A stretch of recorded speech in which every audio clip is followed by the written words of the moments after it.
بسم اللہ الرحمن الرحیم۔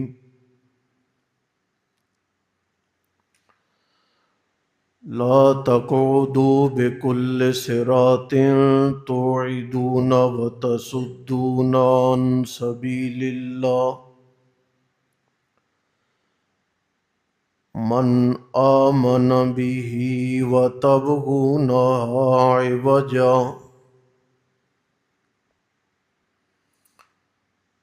لا تقعدوا اور نہ بیٹھو تم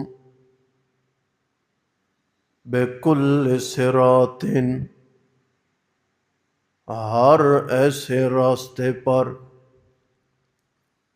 توعدون ڈراتے ہو تم وتصدون اور روکتے ہو تم عن سبیل اللہ اللہ تعالی کی راہ سے من ان کو آمن بھی جو اس پر ایمان لایا وَتَبْغُونَهَا عِوَجًا اور تلاش کرتے ہو تم ٹیڑھا پن۔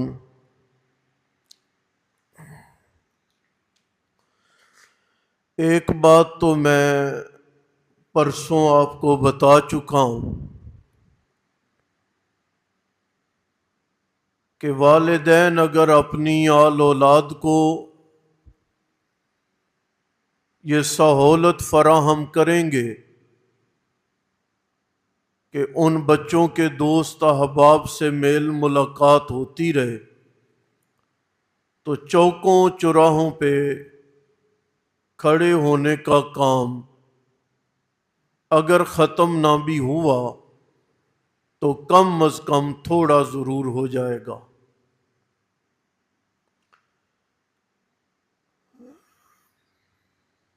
انبیاء جب محنت کرتے رہے تو انبیاء کی قوموں نے راستوں میں بیٹھنا اور آنے جانے والوں کے کان بھرنا شروع کر دیے۔ پہلے بھی ہوتا رہا،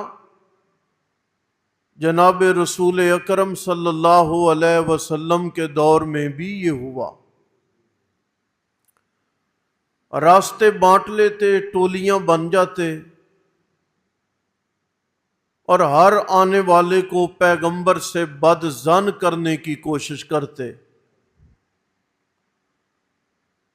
اللہ پیغمبر میں اتنی خصوصیات رکھتے ہیں کہ قوموں میں اوباش لڑکے جتنا بھی پیغمبروں سے بد ظن کرنے کی کوشش کریں، اللہ کے نبیوں کا حسن اور اللہ کے نبیوں کا وقار اتنا زیادہ کھلتا ہے۔ ابو جہل نے ایک عورت کی ڈیوٹی لگائی کہ ہم قرآن کا مقابلہ نہیں کر سکے، ہم اس جوان کے اخلاق کی کوئی کمی کوتاہی نہیں نکال سکے، ہم نے اس میں کوئی لالچ نہیں دیکھا۔ بڑی کوشش کے باوجود لوگوں سے بد ظن کرنے کے لیے ہمیں کوئی اندیا نہیں ملا۔ تو اپنا زور لگا، ہم تمہیں انعام و اکرام دیں گے۔ بی بی نے حامی بھری، پیچھا کیا، غور و فکر کیا، تمام حربوں کے بارے میں آزمانے کی کوشش کی۔ ابو جہل بڑا مطمئن ہے کہ مجھے آج نہیں، کل نہیں، پرسوں نہیں کوئی ویک اور کمزور پوائنٹ ملے گا۔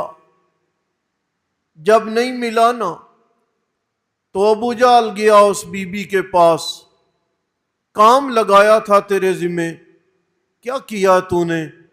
بی بی نے جواب دیا، میں نے بہت غور و فکر کیا لیکن ما رأیتو ای نیا مثل محمدی، زور لگانے کے باوجود میں اس نتیجے تک پہنچی ہوں کہ میری دونوں آنکھوں نے محمد مصطفیٰ جیسا پاک دامن آدمی آج تک نہیں دیکھا۔ یہ بھی ایک حربہ تھا راستوں میں بیٹھنا۔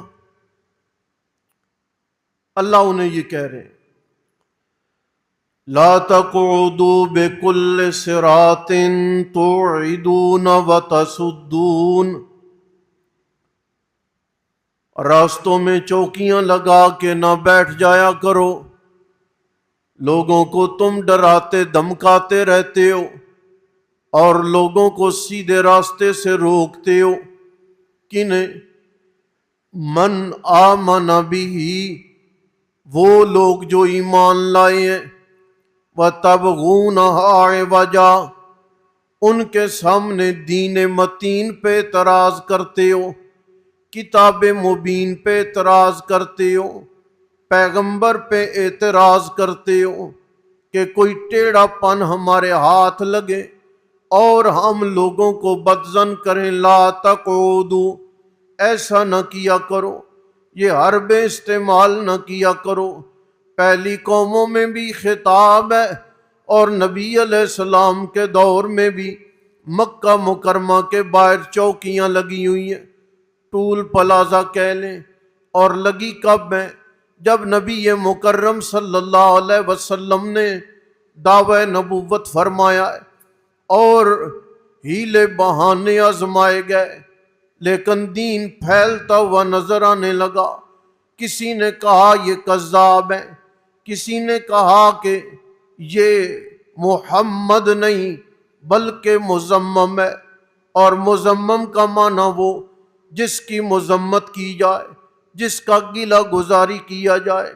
نبی مکرم علیہ السلام کے سامنے جب بات آئی، آپ نے فرمایا عجیب بات ہے، یہ گالیاں مذمم کو دیتے ہیں، میں مذمم نہیں بلکہ میں تو محمد ہوں، اور میری شان یہ ہے کہ کوئی بھی تعریف کرے نہ کرے، اللہ نے میری اتنی حمدیں کر دی ہیں، اتنی ثنائیں کر دی ہیں، اتنی تعریفیں کر دی ہیں کہ بقیہ دنیا میری تعریفیں نہ بھی کرے تو اللہ پاک نے اس کائنات کا خلا میری تعریفوں سے پر فرما دیا۔ یہاں پہ میں کوشش کروں گا کل آپ کو ایک بات عرض کروں، آپ مجھے یاد کرا دیں، تو میں شاید کسی جمعے پہ میں نے لفظ مزمل پہ بات کی تھی، نہیں تو جب ہم نے سبق پڑھا تھا اس وقت میں نے بات کی تھی کہ ہم عام طور پہ معنی کرتے ہیں مزمل کا کملی والے، یہی سنا ہے نا، کملی والے۔ آپ یاد کرائیں گے، میں کل معنی کروں گا، آپ کا روح راضی ہو جائے گا کہ بات صرف کملی کی نہیں ہے بلکہ مزمل کہا کسے جاتا ہے، وہ میں کل عرض کروں گا۔ ایک قبیلے کا سردار ہے، مختصر کر رہا ہوں، آپ نے سنا ہوا قصہ طفیل بن عمرو دوسی، اسے بھی چوکی پہ روکا گیا ہے، نہیں جانا، یہاں پہ ایک محمد نام کا بندہ ہے، جادو کرتا ہے، اسی کا ہو کے بندہ رہ جاتا ہے، تو سربراہ سردار ہے، پڑھا لکھا آدمی ہے، کہیں اس کے ہاتھوں میں نہ آ جانا، کہیں اپنی تباہی نہ کروا بیٹھنا، کہیں اپنے آبا و اجداد کے دین اور نسب العین سے منحرف نہ ہو جانا، لہٰذا بچ کے رہنا۔ طفیل بن عمرو دوسی کہتے ہیں میں ڈر گیا، کانوں میں نے انگلیاں اور روئی ڈال لی کہ کہیں اچانک بھی میرے کانوں میں آواز نہ پڑ جائے۔ رہائش ملی، جاتا میں عمرہ طواف کیا، آ جاتا اپنی رہائش پہ، علاقے کا سردار ہوں، لوگ ملنے ملانے پہ لائن لگی رہتی، تجارتی کام معاملات ہوتے، پھر جاتا میں طواف کرتا، واپس اپنے ٹھکانے اور رہائش پہ آ جاتا۔ ایک دن میری قدرت اور ایک دن میری قسمت کا ستارہ چمک اٹھا اور رات کو سوئے سوئے کروٹیں بدلتے ہوئے میرے جی میں خیال آیا، بے وقوف ہیں، پڑھا لکھا جو ہے تو، کیا تو نے کانوں میں روئی ڈالی ہے؟ تمہیں تو علم ہو جائے گا کہ جادو کیا ہے، تمہیں تو علم ہو جائے گا کہ یہ جھوٹ کیا ہوتا ہے، تمہیں تو پتہ چل جائے گا کہ شاعر کیا ہوتا ہے۔ اپنے علاقے کا جج ہے، قاضی ہے، سردار و سربراہ ہے، کانوں میں روئی ڈال کے ایک جوان سے تو ڈرا سہما ہوا ہے۔ کہتے ہیں میں نے اپنے کانوں سے روئی نکالی اور پہنچا میں کعبۃ اللہ میں، رات کا وقت ہے، مکہ مکرمہ پہ خاموشی تاری ہے، کعبۃ اللہ کا اپنا منظر ہے، اللہ تعالیٰ کی رحمتوں کا نزول ہے۔ لگتا یہ تھا کہ ساری کائنات کی نازل ہونے والی رحمتوں نے میری جانب رخ کر لیا ہو۔ میں پہنچا، ایک خوبصورت جوان بیٹھا ہے۔ کون ہوں میں؟ محمد ہوں، عبداللہ کا بیٹا ہوں، اللہ کا رسول ہوں، اللہ کی کتاب لے کے آیا ہوں۔ حضرت طفیل کہتے ہیں پڑھو، نبی علیہ السلام نے پڑھا ہے، بعض مقامات ہیں قرآن پڑھا ہے، اور بعض مفسرین و محدثین نے لکھا ہے، پڑھا کیا ہے؟ نحمدہ ونستعینہ ونستغفرہ ونؤمن بہ ونتوکل علیہ ونعوذ باللہ من شرور انفسنا ومن سیئات اعمالنا۔ پڑھتے جا رہے، روک دیا ہے طفیل نے، آپ رکے، کہتا ہے دوبارہ پڑھو، نبی علیہ السلام نے دوبارہ پڑھا ہے، کہتا ہے سبارہ پڑھو، نبی علیہ السلام نے سبارہ پڑھا ہے۔ کچھ وہ ہیں جو کانوں میں انگلیاں ڈال لیتے تھے، ایک یہ ہے جو بار بار قرآن پڑھنے کا تقاضا کر رہا ہے۔ تیسری بار جب نبی علیہ السلام رکے، کہنے لگا ہاتھ آگے بڑھائیں، نبی علیہ السلام نے ہاتھ آگے کیا، کہتے ہیں ما سمیت قولا احسن منہ، اللہ کی قسم ہے میں نے آج تک اتنا حسین کلام نہیں سنا، ولا رأیت امرا اعدل من امرہ، اور اللہ کی قسم ہے میں نے آج تک اتنا عدل و انصاف پر مبنی فیصلہ کبھی بھی نہیں دیکھا۔ اشہد انک لرسول اللہ، ہاتھ آگے بڑھائیں، میں مقتدی ہوں، میں امتی ہوں، مان گیا ہوں کہ آپ اللہ کے رسول ہیں۔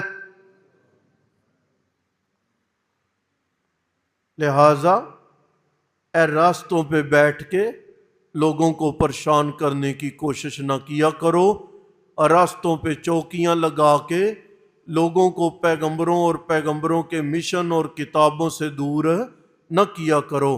راستوں میں بیٹھ کے دین متین کے اوپر اعتراضات تراشنے کی کاوش اور کوشش نہ کیا کرو۔